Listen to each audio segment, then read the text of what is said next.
All right, friends, so it seems as though the Trump administration is now planning to go absolute scorched earth on the radical left. Good. You know, it all started with President Trump bravely standing up and identifying the problem. No pussyfooting around, no playing the whole both sides game, the typical empty platitudes and cowardice that you would expect from a public official. No, instead he defied that and decided to tell the truth directly. The radical left has created a culture of political violence. Organizations on the left do you anticipate investigating? We talked about this last week.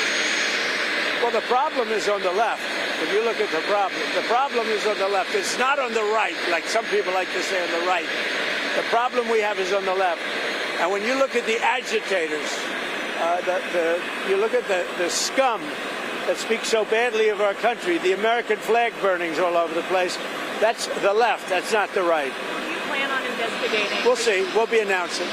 And of course, the left was absolutely outraged here. A massive campaign kicked off instantly to intimidate the president into backing down as they usually do. They tried flipping the outrage away from the leftist terror networks in the country. And of course, the leftist terrorist who killed Charlie Kirk, who pulled the trigger, tried to flip it onto the president, who now dared to call it out. Their classic tactic. But this time, it's not going to work. In fact, it never works with this president. President Trump doesn't care about conventional political wisdom the left-wing news outlets are trying to force him to do. He's not going to have his hand forced. He's going to make the right play. And so now comes the double down. Let me show you guys exactly what's going on. We got some stuff to get into, so let's roll the tape. All right, folks, so it started off with Stephen Miller, who kind of was hinting at something the other day. I guess you could say he got a little bit ahead of the president. He spoke about the domestic terrorist problem in the country and specifically referenced using RICO statutes.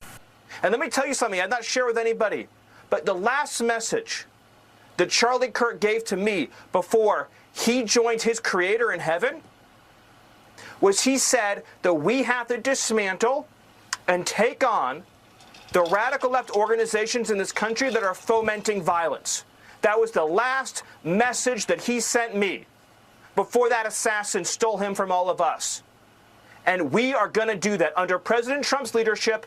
I don't care how. It could be a RICO charge, a conspiracy charge, conspiracy against the United States, insurrection. But we are going to do what it takes to dismantle the organizations and the entities that are fomenting riots, that are doxing, that are trying to inspire terrorism, and that are committing acts of wanton violence. It has to stop. And my message is to all of the domestic terrorists in this country spreading this evil hate.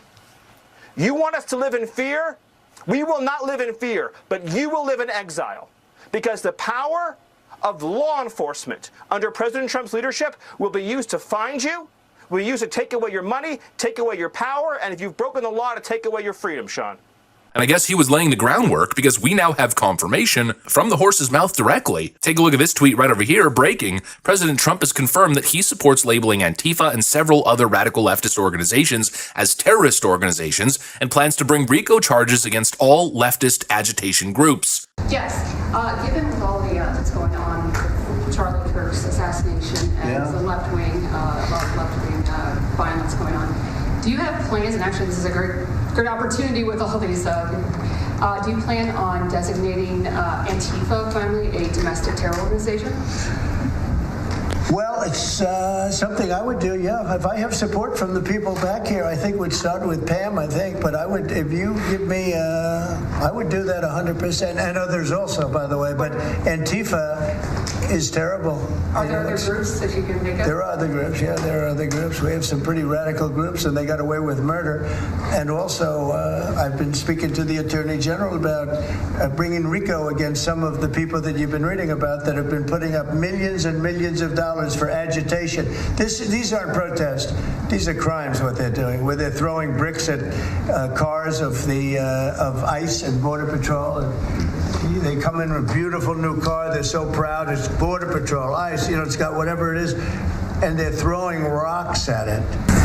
And this is exactly what needs to happen. For years now, we've watched the radical left get away with open incitement, political terror, harassment, intimidation, violence, doxing, burning down entire communities. Just take a look at Portland. Anytime President Trump does anything, the black-clad lunatics come out on the streets and start firebombing and assaulting people. And all the while, the media runs cover. They pretend that, oh, it's just a fringe group. But how long will we accept their distractions and dismissals? People have been shot, stabbed, beaten, assassinated. Charlie Kirk is now dead. And the same culture of incitement is still being fed by the influencers of the online left. Let's just take Hassan Piker, for instance. This guy has spent years egging on terrorism, calling for conservatives to be killed, targeting politicians and other creators for simply having different opinions, not to mention his open platforming of extremist organizations. He's been yelling about it for years, but it's all fallen on deaf ears. Well, now something feels different. And it's not just the president,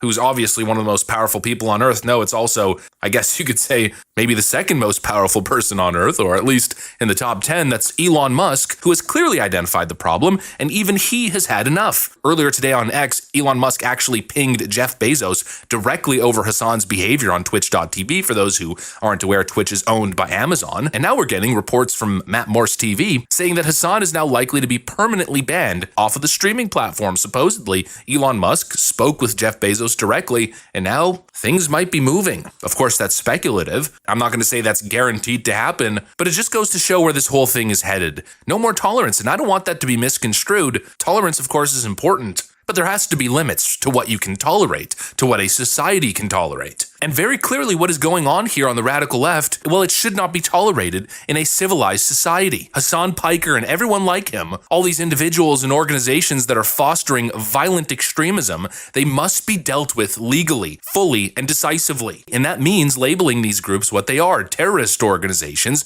and treating them as such. The definition of terrorism, I've been saying it since 2020, is the pursuit of political ends by violent means, or at least that used to be the accepted definition before Antifa had their summer of love in 2020. And then all the woke universities that publish all the dictionaries all of a sudden started changing the definition of terrorism. I remember that like it was yesterday. But despite their changing of definition, that is the true definition of the word. And that is directly and exactly what these leftist organizations are engaging in. They don't get what they want politically, and so they take to the streets and start burning things down. They don't like what somebody says, and so they show up and either violently assault you, run you out of town, or, worst case scenario, murder you. This is terrorism. It's a national security risk. It's domestic terrorism. And the president is right to act. Of course, the left is going to label him a fascist. Oh, he's a fascist. He's trying to use the Charlie Kirk situation to forward his own agenda, but he isn't. Sure, he's responding and using the Charlie Kirk situation,